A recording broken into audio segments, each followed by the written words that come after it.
Vipin VIP chemistry classes में आपका स्वागत है। देखो बेटा, क्लास 11 सब्जेक्ट केमिस्ट्री, चैप्टर है तत्वों का आवर्ती वर्गीकरण एवं गुणधर्मों की आवर्तता, classification of elements and periodicity of properties. इसमें आपने आवर्त सारणी पढ़ा है, पिछला वीडियो हमने आपके यूट्यूब पे सेंड किया है। उसमें आवर्त सारणी में हमने आपको आवर्त सारणी, संशोधित आवर्त सारणी, आवर्त नियम, दीर्घाकार आवर्त सारणी और उसके सामान्य लक्षण विशेषताओं तक करा दिया था। अब अगला टॉपिक है, मैंने बताया था दीर्घाकार आवर्त सारणी को 4 खंडों में बांटा गया है, एस ब्लॉक तक, पी ब्लॉक तक, डी ब्लॉक और एफ ब्लॉक एलिमेंट्स। तो यहाँ आप लोग पढ़ेंगे एस ब्लॉक एलिमेंट्स के बारे में। देखिए बेटा, एस ब्लॉक किसे कहते हैं? वे तत्व जिनमें अंतिम इलेक्ट्रॉन बाह्य कोश के एस कोश में भरे जाते हैं एस ब्लॉक एलिमेंट्स कहलाते हैं। इन तत्वों को आवर्त सारणी में बाईं ओर वर्ग फर्स्ट ए और सेकंड ए में स्थान दिया गया है। फर्स्ट ए में देखिए फॉर्मूला इसका हमने बताया था पीछे आपको, ह ली ना के रब से हरियाती, hydrogen, lithium, sodium, potassium, rubidium, caesium, francium. परमाणु क्रमांक इसका होता है 1। हमने कहा था रटना नहीं है, आपको सीखना है।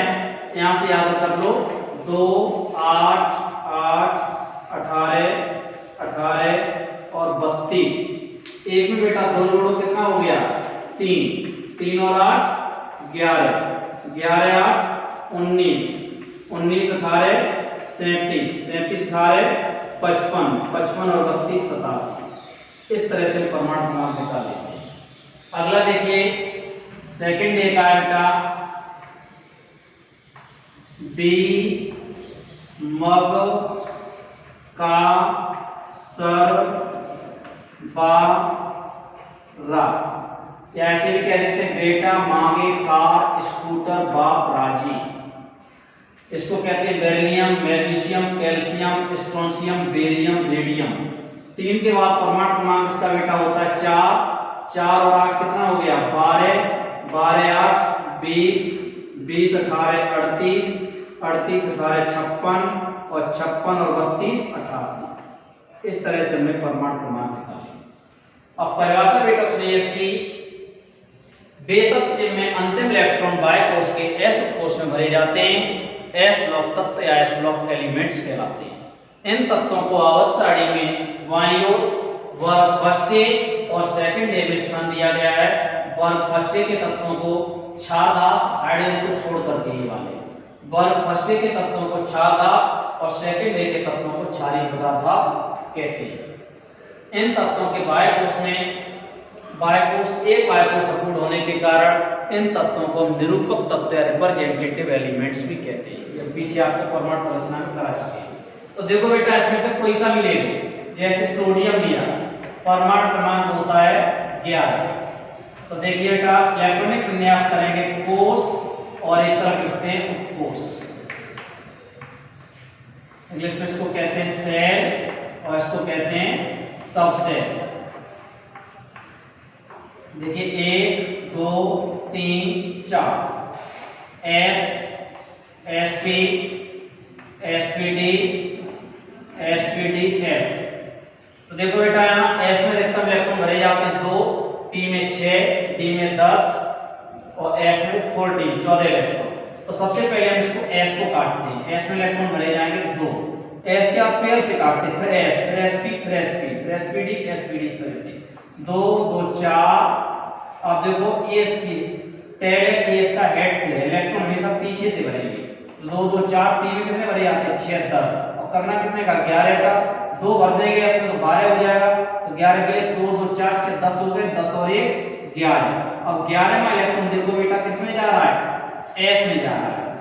तो परिभाषा है इसकी, वे तत्व जिनमें अंतिम इलेक्ट्रॉन, अंतिम इस 11 में बाह्य कोश इसमें देखो तीसरा होगा, इसमें तो कोई इलेक्ट्रॉन गया ही नहीं चौथे में। तो बाह्य कोश के एस कोश में भरे जाते हैं एस ब्लॉक एलिमेंट्स कहलाते हैं। अगला देखो बेटा, मैग्नीशियम। परमाणु क्रमांक होता है 12। तो देखो बेटा शेल और सबसेल, देखिए 1 2 3 4 S SP SPD और SPDF। देखो यहां से 2 2 4 6 10 और 2 12। 12 में किसमें गया? S में गया। मतलब इनमें से किसी का भी आप इलेक्ट्रॉनिक विन्यास करें, जो लास्ट अंतिम इलेक्ट्रॉन होगा वो बाह्य कोश के S कोश में ही भरा जाएगा।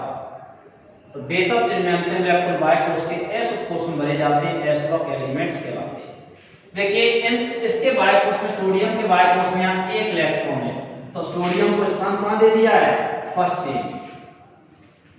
मैग्नीशियम के बाह्य कोश में 2 इलेक्ट्रॉन है, तो 2 इलेक्ट्रॉन होने के कारण मैग्नीशियम को कहां स्थान दिया है? सेकंड। तो जिस तत्व के बाह्य कोश में जितने इलेक्ट्रॉन होते हैं, किसी तत्व या परमाणु के बाह्य कोश को, इसको तो कहेंगे तीसरे को संयोजी कोश, तथा बाह्य कोश में उपस्थित इलेक्ट्रॉनों की संख्या जो होती है वो संयोजी इलेक्ट्रॉन कहलाती है। और ये संयोजी इलेक्ट्रॉन होते हैं, ये रासायनिक बंध बनाने में भाग लेते हैं, केमिकल बॉन्डिंग में। केमिकल बॉन्डिंग का मतलब होता है, जैसे मैं देखो Cl ले रहा हूं, Cl का परमाणु क्रमांक होता है 17 1 2 3 4 S Sp Spd SpDF। देखो बेटा 2 2 4 6 10 2 12 5 17। बाह्य कोश में 5 और 2 7 इलेक्ट्रॉन। ऑक्सीजन का परमाणु क्रमांक होता है 8 1 2 3 S Sp Spd। देखो 2 2 4 और 4 8। बाह्य कोश में 4 और 2 6 इलेक्ट्रॉन।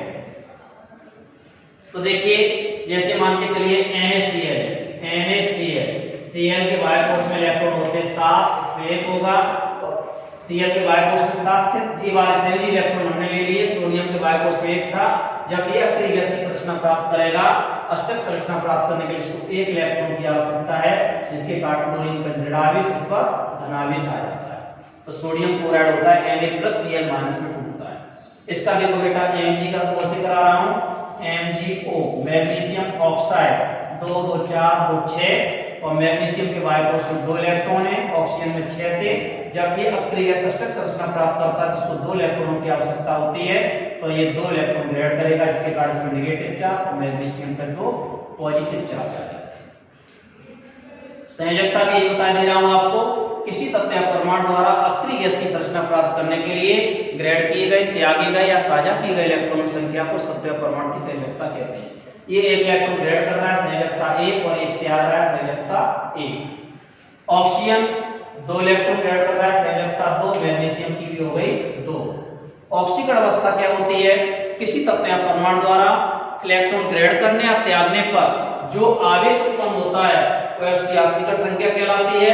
जब धनावेश उत्पन्न होता है तो ऑक्सीकरण संख्या धनात्मक, और जब ऋणावेश उत्पन्न होता है तो ऑक्सीकरण संख्या ऋणात्मक होती है। इसमें 2 नेगेटिव चार्ज आ रहे हैं, ऑक्सीकरण संख्या इसकी -2। इसमें 2 पॉजिटिव चार्ज आ रहे हैं, ऑक्सीकरण संख्या +2। इसकी -1 और इसकी +1। इस तरह से निकाल लेते हैं। नेक्स्ट बेटा देखिए आगे। हाँ, मैं आपको बात कर रहा था इलेक्ट्रॉनिक विन्यास की, ये हम भी आगे बताएंगे दोबारा से पुनः।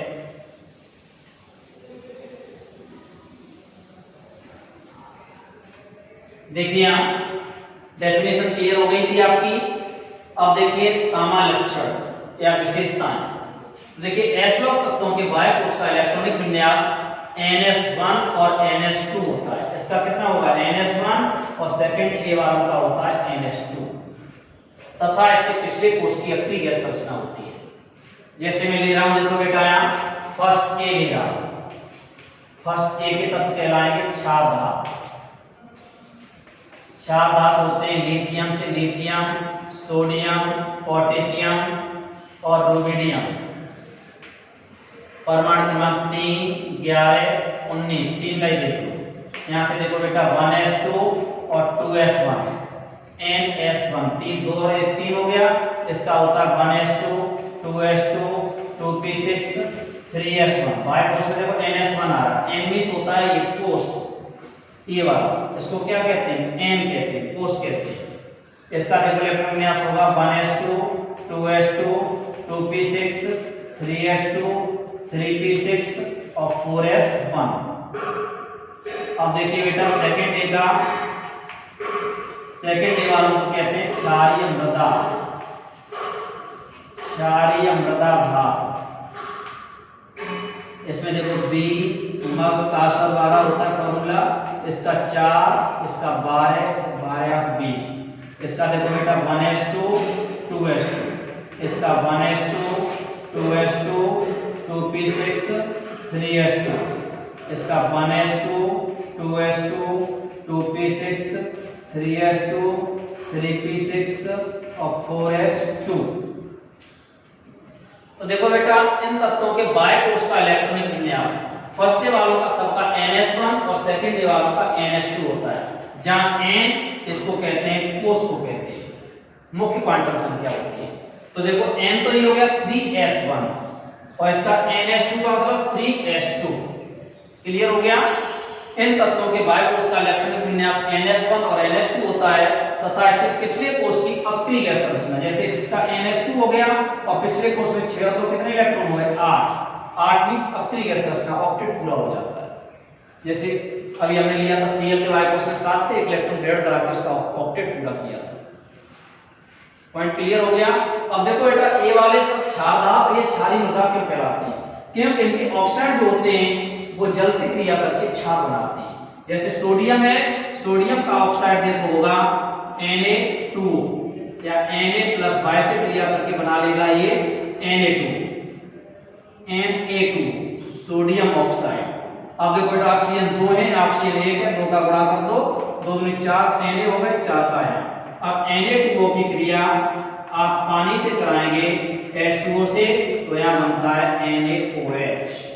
अब Na भी 2, O भी 2, H भी 2, तो ये NaOH क्या होता है, डबल क्षार होता है। फर्स्ट डे के तत्व क्या कहलाएंगे, क्षार धात। धात क्यों कहलाते हैं, जो धनायन बनाते हैं वो धात कहलाते हैं, ऋणायन बनाते हैं वो अधात कहलाते हैं। इससे पिछले वीडियो आवर साड़ी हमने आपको धात अधात बताए थे। तो यहां देखिए, तो ये वाले सब क्या है, ये मृदा क्यों कहलाते हैं, जैसे मान लो कैल्शियम ऑक्साइड है, Ca+ से क्रिया करा तो O2 से, तो यहां बनता है CaO। अब देखिए बेटा ऑक्सीजन 2 है, यहाँ 1 है, 2 का गुणा हमने यहाँ कर दिया, कैल्शियम 2 हो गए, 2 का यहाँ कर दिया। अब देखो बेटा कैल्शियम ऑक्साइड, इसकी क्रिया पानी से कराओगे तो यहां बनता है कैल्शियम हाइड्रोक्साइड, जिसको कहते हैं बुझा चूना। इसको कहते हैं बिना बुझा चूना, जो आप कलई बोलते हैं, उससे पुताई करते हैं सफेदी, तो ये अनबुझा चूना है, बिना बुझा चूना होता है क्विक लाइन। और इसमें पानी डालते हो, उसमें सनसनाहट सी होती है, इस बर्तन में रखते हैं कलई को, चूने को, वो गर्म हो जाता है और गर्म होने के बाद सनसनाहट के बाद उसमें ये जो होता है मृदा के समान जो कैल्शियम हाइड्रोक्साइड बनेगा चूने का पानी, उसको हम लकड़ी से चलाएंगे, उससे पुताई करते हैं सफेदी को, और जो बाद में ऐसे रखा रहने दो, नीचे तली पे मिट्टी की तरह बैठ, जैसे चौक है खड़ी है, उसको पानी में घोलिए, नीचे तली में बैठ जाएगी। तो ये क्या होती है, मृदा के समान अगलनी होती है, और मृदा के समान अगलनी होती है इसलिए इनको कहते हैं क्षारीय मृदा। क्लियर हो गया पॉइंट आपका ये। अगला देखिए बेटा नेक्स्ट,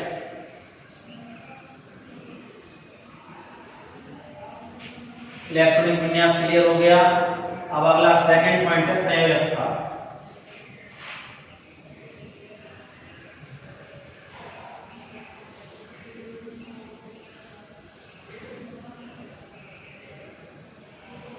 संयोजकता बेटा देखो होती है, इलेक्ट्रॉनिक विन्यास बता दिया, सेकंड पॉइंट संयोजकता। वैलेंसी संयोजकता देखिए, वर्ग फर्स्ट इन तत्वों की सामान्य संयोजकता 1 और 2 होती है। फर्स्ट के तत्वों की 1 और सेकंड के तत्वों की 2 होती है। जैसे भी हमने लिया था आपका NaCl लिया था, Cl के बाय कोष में देखो बेटा 7 इलेक्ट्रॉन थे, सोडियम 1 था, अष्टक पूरा करने के लिए इसने इसको दे दिया, इसका नेगेटिव चार्ज, इसका पॉजिटिव चार्ज। तो देखिए संयोजकता सोडियम की हो गई 1 और क्लोरीन की भी हो गई 1। मैग्नीशियम ऑक्साइड ले लो MgO, ऑक्सीजन के बाय कोष में 6 इलेक्ट्रॉन, मैग्नीशियम में 2, जब ये अष्टक पूरा करेगा 2 इलेक्ट्रॉन चाहिए इसको, तो इसका 2 नेगेटिव चार्ज पर 2 पॉजिटिव चार्ज, तो इसकी 2 इलेक्ट्रॉन दिया गया, संयोजकता 2 और इसकी भी 2। किसी तत्व या परमाणु द्वारा ग्रेड किए गए या त्यागे गए इलेक्ट्रॉनों की संख्या को तत्व परमाणु की संयोजकता कहते हैं, वैलेंसी कहते हैं। तो s ब्लॉक तत्वों की संयोजकता 1 या 2 होती है, बल्कि फर्स्ट के तत्वों की सामान्य संयोजकता 1 और सेकंड की 2 होती है। अगला बेटा देखिए दूसरा ऑक्सीकरण अवस्था। ऑक्सीकरण अवस्था, ऑक्सीकरण अवस्था होती है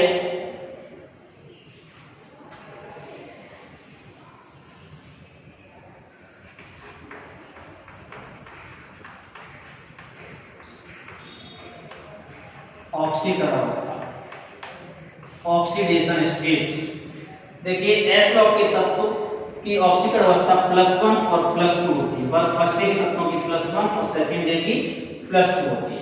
ऑक्सीकरण अवस्था कहते हैं किसी तत्व या परमाणु द्वारा इलेक्ट्रॉन ग्रहण करने या त्यागने पर जो आवेश उत्पन्न होता है वो इसकी ऑक्सीकरण संख्या कहलाती है। तो इसकी ऑक्सीकरण संख्या होगी सोडियम की +1 और क्लोरीन की होगी -1। इसमें होगी मैग्नीशियम की +2 और ऑक्सीजन की -2। तो इनकी ऑक्सीकरण अवस्था +1 और +2 होती है। अगला देखो धन विद्युतीय लक्षण। एस ब्लॉक के सभी तत्व प्रबल वैद्युत धनात्मक होते हैं या प्रबल धन विद्युतीय होते हैं, क्योंकि अपने बाह्य कोश से 1 या 2 इलेक्ट्रॉनों को त्याग करके M+ या M++ प्रकार के धनायन बनाते हैं। देखिए ये सोडियम में प्लस चार्ज आ रहा है, मैग्नीशियम पे 2 प्लस चार्ज आ रहे हैं, तो ये M क्या है, मेटल धातु के लिए आया है। और जो धनायन बनाते हैं, धनायन वालों को हम क्या कहते हैं, इसको तो कहेंगे हम धातु और क्लोरीन को कहेंगे हम अधातु। यहाँ पे मैग्नीशियम धनायन बना रहा है, ये तो कहलाएगा धातु और ये कहलाएगा ऑक्सीजन अधातु। तो ये प्रबल वैद्युत धनी होते हैं, ये अपने बाह्य कोश से 1 इलेक्ट्रॉन को बहुत आसानी से त्याग देते हैं, आसानी से त्याग करके धनायन बना लेंगे, और ये अपने बाह्य कोश से 2 इलेक्ट्रॉनों को त्याग करके 2 धनायन बनाएंगे और अक्रिय गैस की स्थायी संरचना प्राप्त कर लेते हैं। स्थायी संरचना का मीन्स होता है यहाँ पे मैग्नीशियम परमाणु क्रमांक 12 और 2 प्लस चार्ज है, तो 12 - 2 = 10।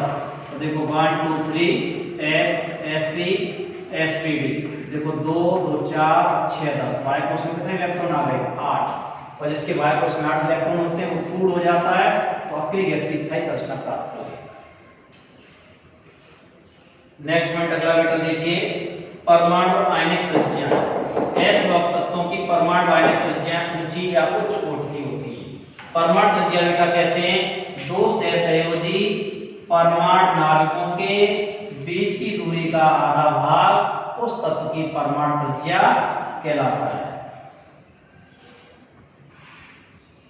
देखिए ये क्लोरीन ले लिया, एक क्लोरीन ले लिया।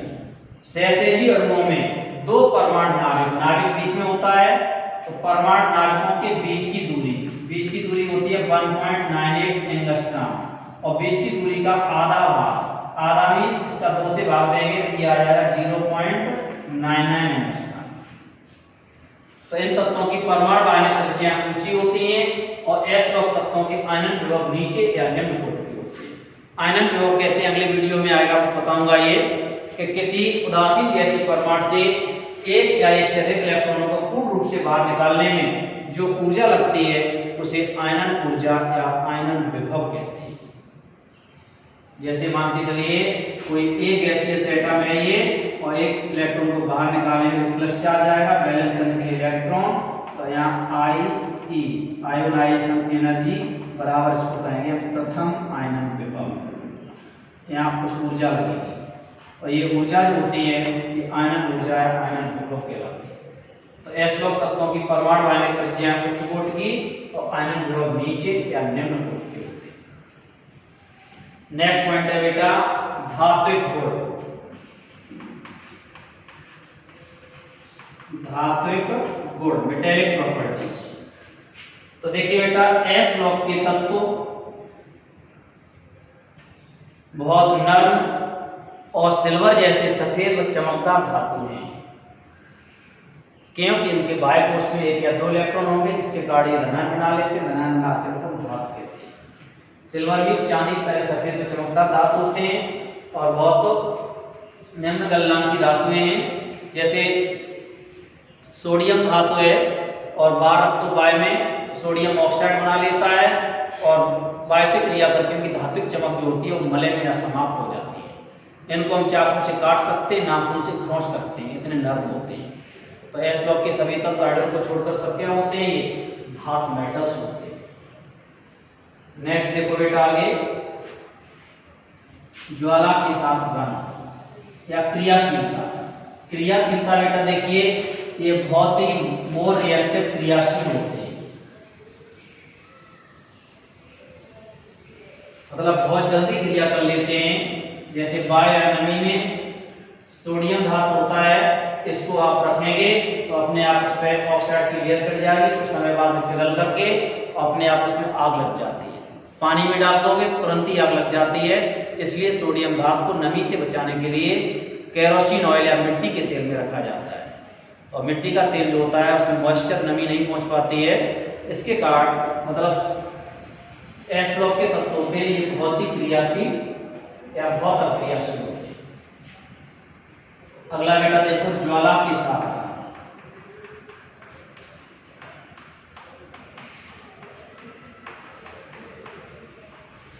मतलब एस ब्लॉक तत्वों या इनके यौगिकों, इनके लवणों को ज्वाला या आग में जलाने पर ज्वाला को विशेष प्रकार के रंग देते हैं, अलग अलग कलर देंगे। जैसे देखिए तत्व और ज्वाला का रंग।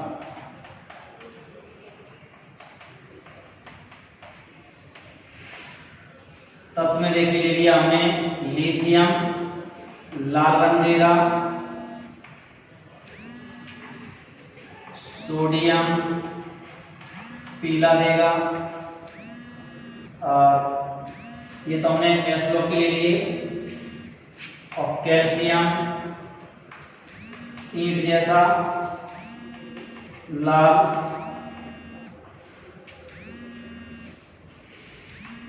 स्ट्रोंसियम गहरा लाल, और बेरियम ये सेब है, हरा कलर देता है। मतलब कच्चा सेब देखा हो आपने, जो सेवरा कलर होता है वो देगा।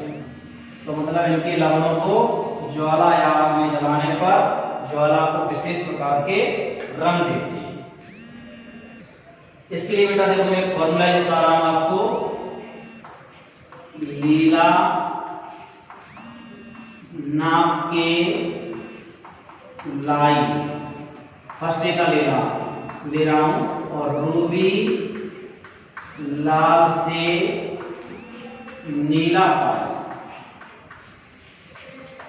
बना लिया है। देखो लीला, ली का मतलब हो गया लिथियम, और कौन सा रंग देता है, लाल। ना से मतलब हो गया सोडियम, और पा से हो गया पीला। के का मतलब हो गया पोटेशियम, और लाई का मतलब हो गया लाइलैक। लाइलैक कहते हैं ईंट जैसा, ईंट का कलर होता है बोरन का। रूबी का मतलब हो गया रूबिडियम, और लाल से लाल, रूबी लाल से नीला पाई। से का मतलब सीजियम, और नीला और पाई ले लिया प्राप्त होते हैं। लीला नाप के लाई, रूबी लाल से नीला पाई। समझ में आ गए होंगे।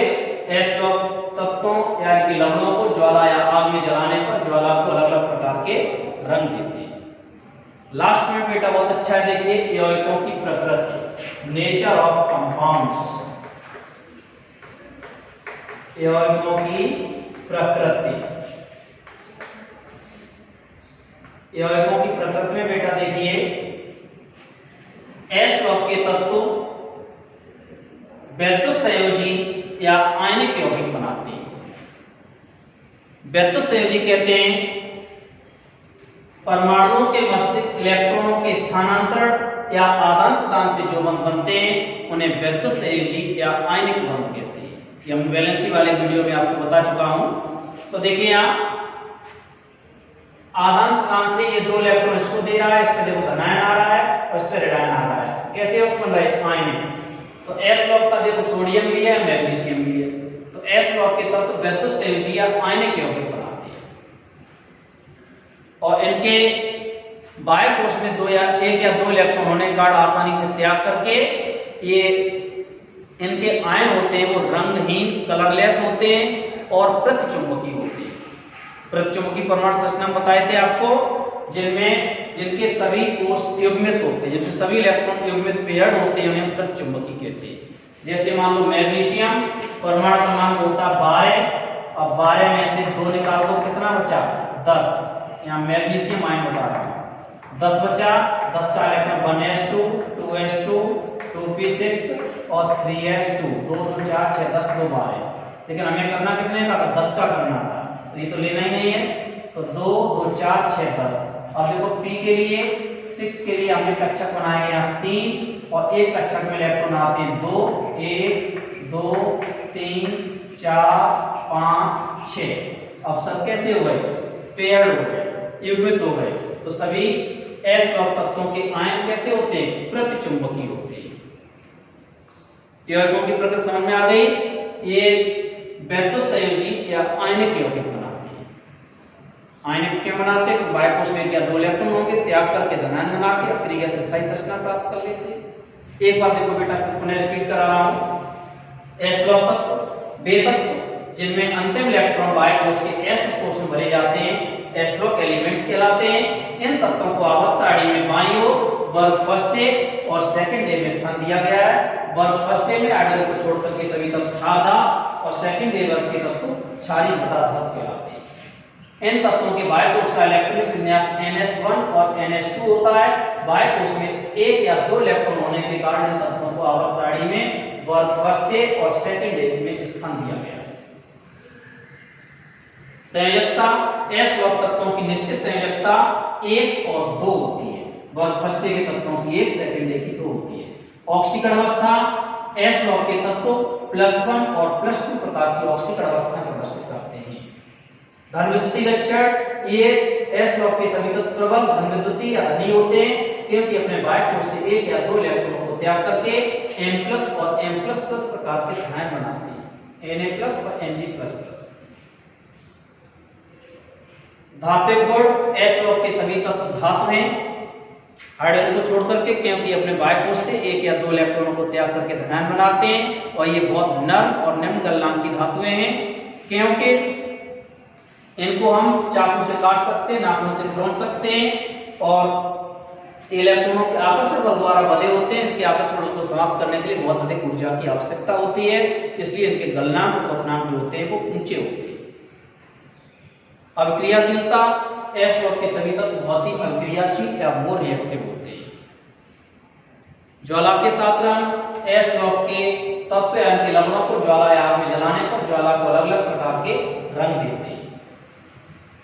और यौगिकों की प्रकृति, s ब्लॉक के तत्व वैद्युत संयोजी या आयनिक यौगिक बनाते हैं और इनके आयन होते हैं सभी उनके कोषों में युग्मित इलेक्ट्रॉन, सभी पेयर्ड इलेक्ट्रॉन होने के कारण ये प्रतिचुंबकीय पैरामैग्नेटिक होते हैं। और इनके ऑक्साइड जो होते हैं वो क्षारीय होते हैं और जल से क्रिया करके ये प्रबल क्षार बनाते हैं। तो ये बेटा वीडियो आपको बहुत अच्छा लगा हो तो इसको आप शेयर और लाइक करना न भूलें। और यदि हमारा चैनल यूट्यूब चैनल सब्सक्राइब न किया हो विपिन VIP केमिस्ट्री क्लासेस, तो आज ही इसको सब्सक्राइब करें, या अदर फ्रेंड्स को भी कराएं, जिससे आपको नेक्स्ट अगली वीडियो आपको अच्छी वीडियो मिलती रहेंगी। इसके बाद में P ब्लॉक पढ़ाऊंगा, फिर D और F, इसके बाद नेक्स्ट वीडियो पढ़ाऊंगा। आज के लिए इतना ही। Thank you very much.